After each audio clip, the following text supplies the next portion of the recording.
Hello everyone, and welcome back to another Delta Fleet Flight School video.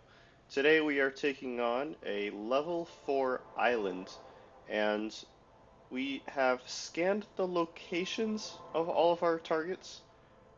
I'm pretty sure that there's no more turrets, but if there are, we'll find out for sure.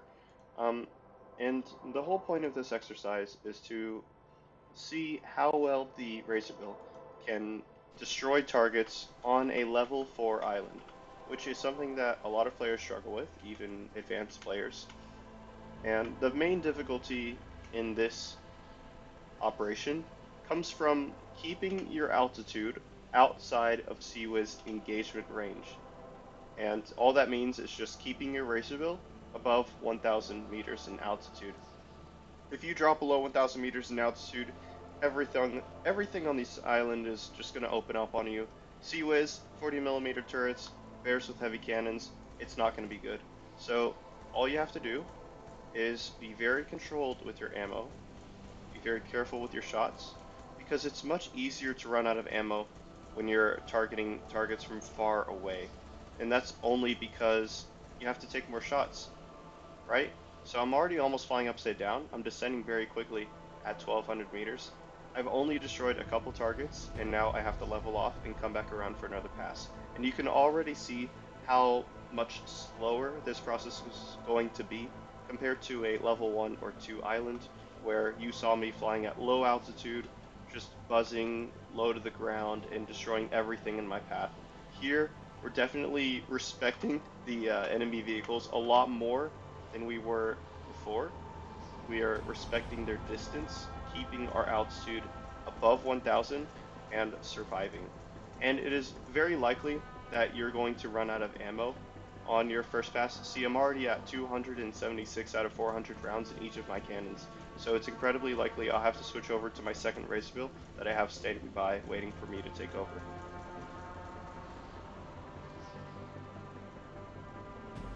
It's all about patience and keeping the altitude discipline.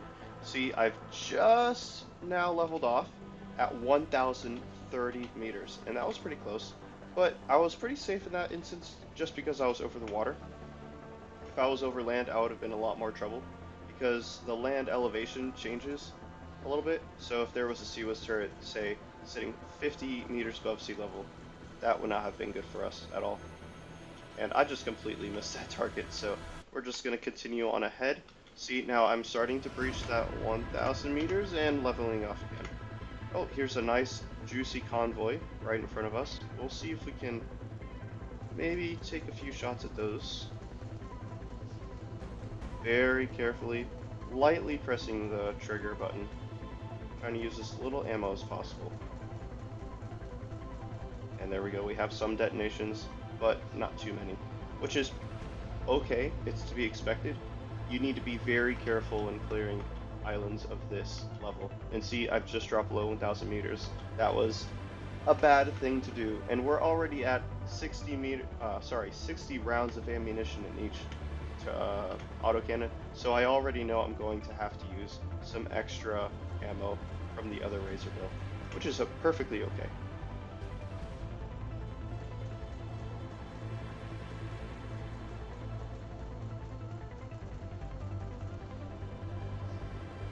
Alright, and just like that, I'm out of ammo, so I have to return to base. And it's very important, I do not release control of the aircraft above the island, because my altitude waypoint right now is set to 400 meters, which means the autopilot, if it took over right now, would begin to descend down to 400, and that's definitely within CWIS engagement range. So we're going to get some distance first. And now that we're far away from some of the targets, let's exit the vehicle and return to the carrier and take over this Razorbill and continue our attack.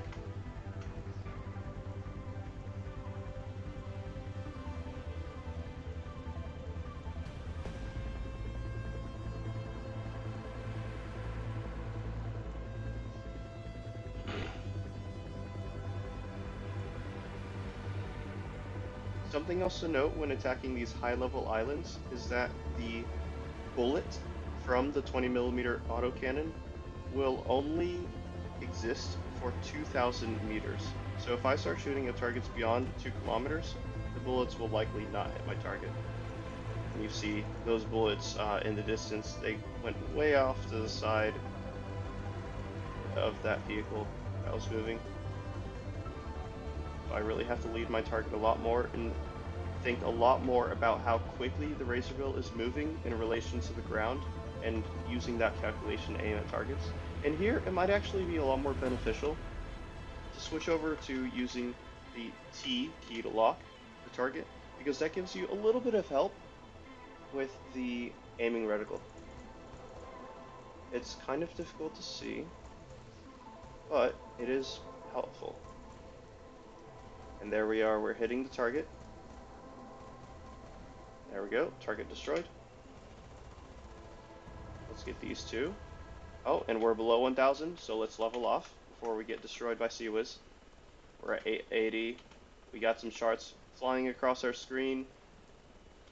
Not great, but we're okay. There we go, target destroyed.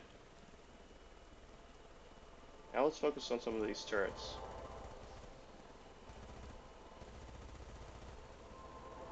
Okay, that's one turret down, but so many more to go. Oh, and we're getting shot at. We've dropped below 1,000 meters again. We are not being very disciplined about our altitude. So instead of continuing to do this, let's learn from our mistake, level off, and get ready for another proper pass. Now we're above 1,000 altitude. So let's now target these low health turrets by the command center again. We're only pressing the trigger if our crosshairs are in a good location to actually affect the target the way we want them to.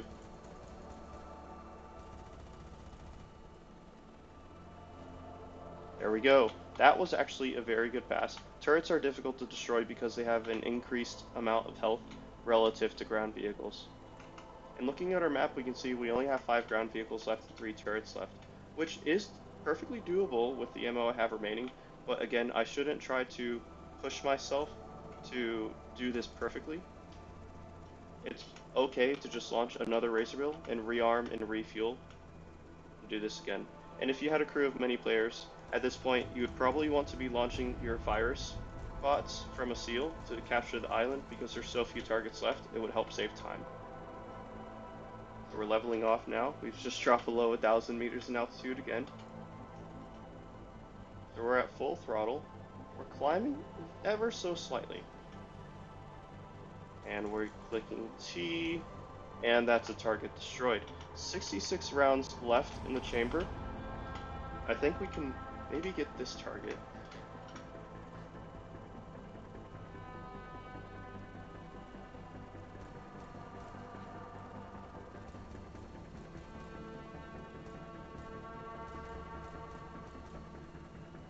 Yes, and that is target destroyed. Oh, but there's another surprise one that just popped up behind the cliff.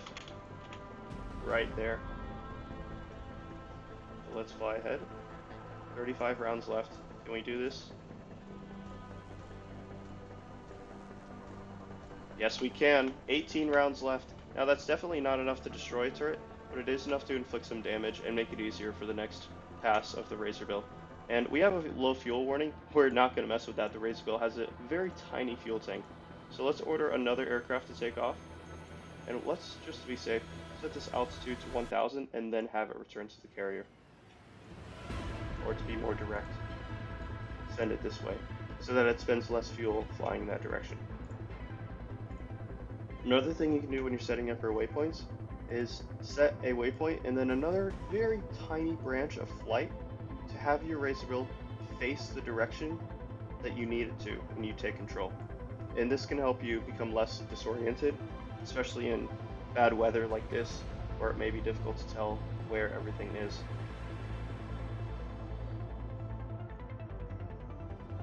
And here's the Razorbill coming up the elevator and off of the lift right now. And just like that, I love how rotary wing aircraft in this game just take off so quickly from the carrier, so much faster than fixed wing aircraft.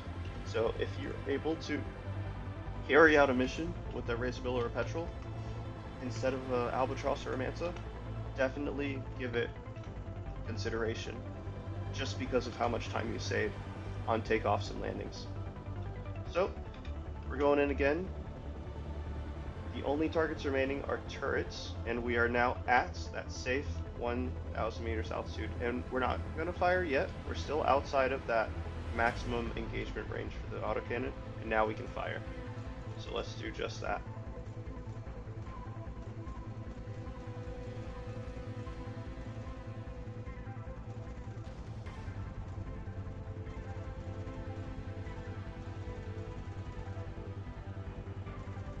There we go. One turret down, 3 to go. Let's level off and come back around for another pass.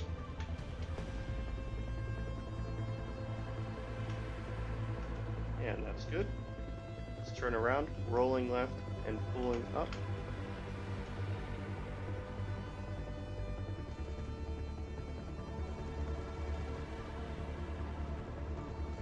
That is a turret destroyed.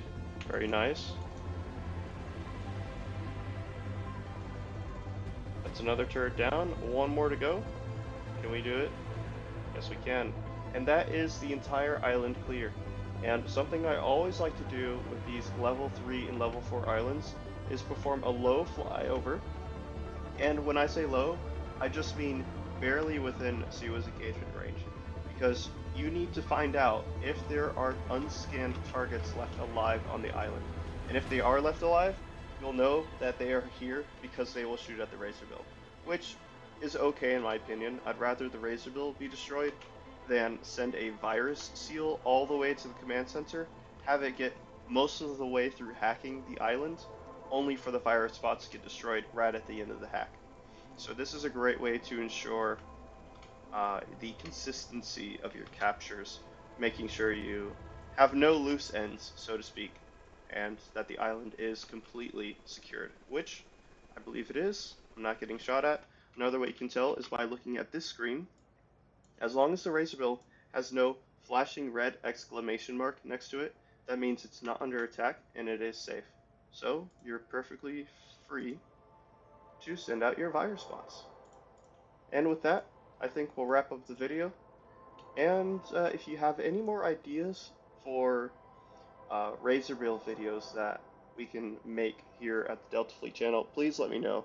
And I would love to film something new or exciting or unusual. So with that, good hunting, and I'll see you out there.